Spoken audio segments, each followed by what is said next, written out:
Hello, everybody. So, I got this new dress on Temu for cheap. I think it was under 10 bucks, maybe a little bit more with shipping, but look at this. This is one of the finest dresses I have ever owned, and the fabric is thick and it's nice. And it looks so good. Anyway, I just love this new dress, so I thought I would wear it for y'all. I wish you could see the whole thing, but I don't feel like standing up to do this little talk. And what I want to talk about today is,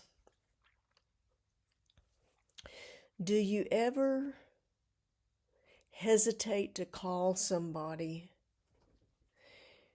You have the urge to talk to somebody about something that's going on in your life, to get a fresh perspective, to get their opinion because you respect their opinion or whatever.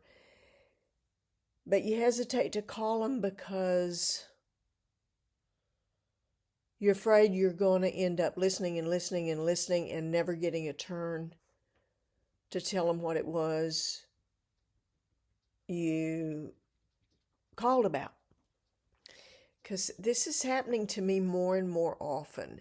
And it's to the point where I'm on the internet telling the world because nobody wants to hear me out. Everybody wants me to listen, and nobody wants to hear it. And they have these sweet little ways of making me shut up, or trying to shame me into shutting up, or like drop the story, Gail, drop the story, or you have all the answers, don't you? You have all the answers. Or they immediately have a solution that you've already tried and didn't work, but they don't want to hear why it didn't work, and they think you're making excuses. It's just like I wish I hadn't even called, because now they don't want to hear what all I've tried that didn't work and why I'm looking for fresh creative ideas on how to solve these issues that come up that trouble me. And I look at life like a puzzle, like, how do I get it right? I mean, I'm sure there's no way. I'm sure that no matter how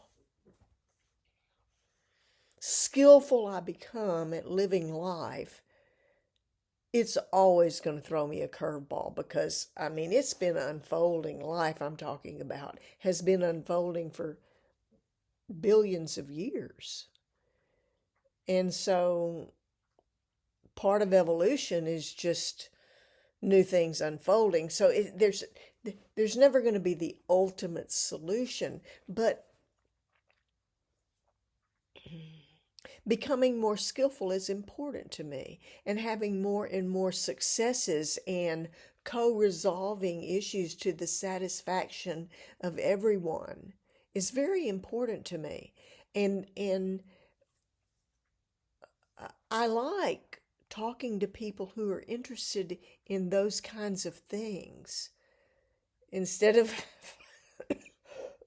finding them tedious and not wanting to talk about it and being frustrated because they can't come up with an easy, immediate solution that is going to fix you. People want to fix you. They don't want to hear about why something isn't going to work because you've already tried it. They don't want that. They want to be the savior, the one, the solution person. Mostly so you'll shut up so they can get on with telling you all about their problems, which are, of course, unsolvable because they're so much more intelligent. And you're so stupid that you can't find a solution to your problems. Anyway, I'm frustrated with my normal, ordinary conversations, and I don't like getting stuck in these long ass conversations with people attempting to educate me on things that I have already thought through and heard about. It's like I've heard it before.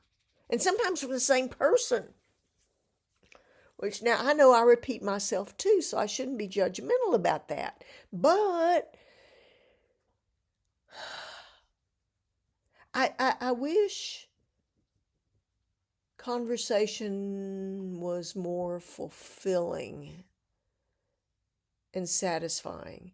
And one of the ways I have found, rarely but occasionally, that it can be more satisfying is to link what it is I'm urgently feeling like I want to talk about to my emotions and my sensations, and to link my emotions and my sensations to my needs, because that is present moment awareness with regard to my body, my mind, and my soul.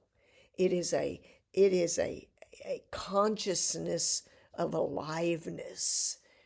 And when I can connect with people from that perspective, in that frame of mind, we can make a heart connection that is heartwarming.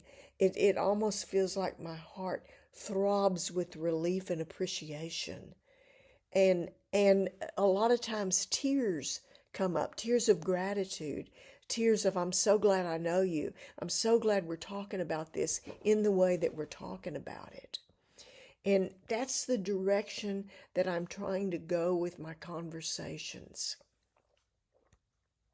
So I'm going to try to do it a little bit right now with you online. So I'm feeling grateful and appreciative. Those are emotional states. Gratitude, appreciative, I guess it's the same thing. And enthusiastic and hopeful. Those are all emotions, because there are billions of people out there online who might have time to watch my video, hear me out,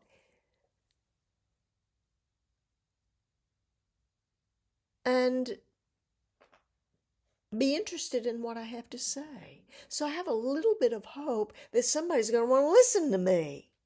Maybe. Maybe I'll get a like or two.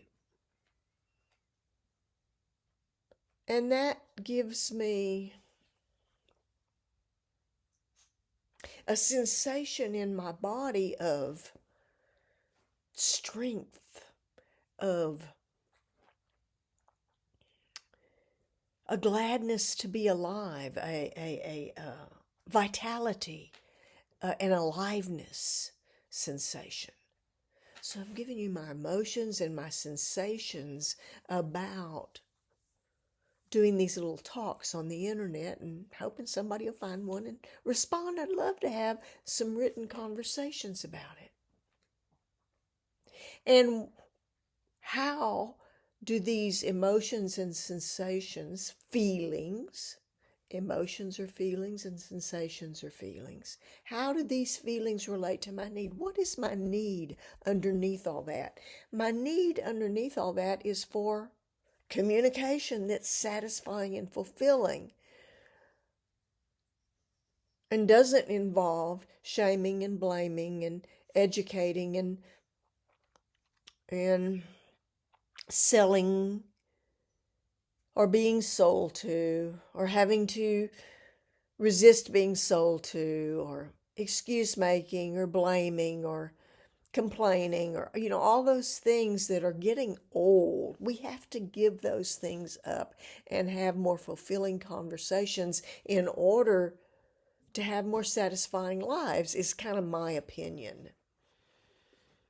And so I know I broke my rule. I started out complaining about my conversations not being fulfilling. So I complained. I'm sorry, I'm not perfect yet, but I'm working towards it.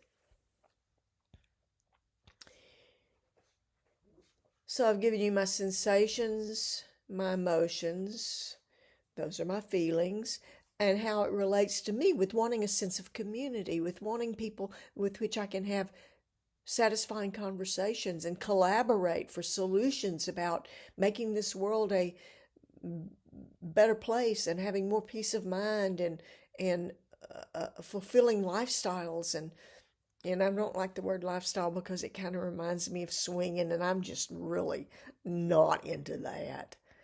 Oh God. Um, I mean, if I don't have a partner who inspires me to be faithful, what the heck am I doing wasting my time with that person? I'd rather be alone and asexual than be servicing and accommodating someone who can't inspire me to be faithful. Excuse me, what are we doing? But I understand. I understand that it has to do with looking for that one. And that if we ever found that one, which I haven't yet, maybe you have, lucky you, then it will have all been worth it. But I have looked up, down, inside, outside, backwards, everywhere. It's not that, and the way I was searching was not leading me to what it was I was longing for. Now I have changed the subject. Okay, that's enough for this. I have talked long enough, and I didn't mean to hijack my own video, but I did. So we'll see if anybody likes this one. Oh, my hair's doing weird stuff now. I went and whacked on it a little bit. Maybe someday I'll have a haircut that I love again. I should probably go see Joshua at Bella Salon. I wonder if he's still over there on 6th Street in Austin. Okay. Bye-bye, y'all.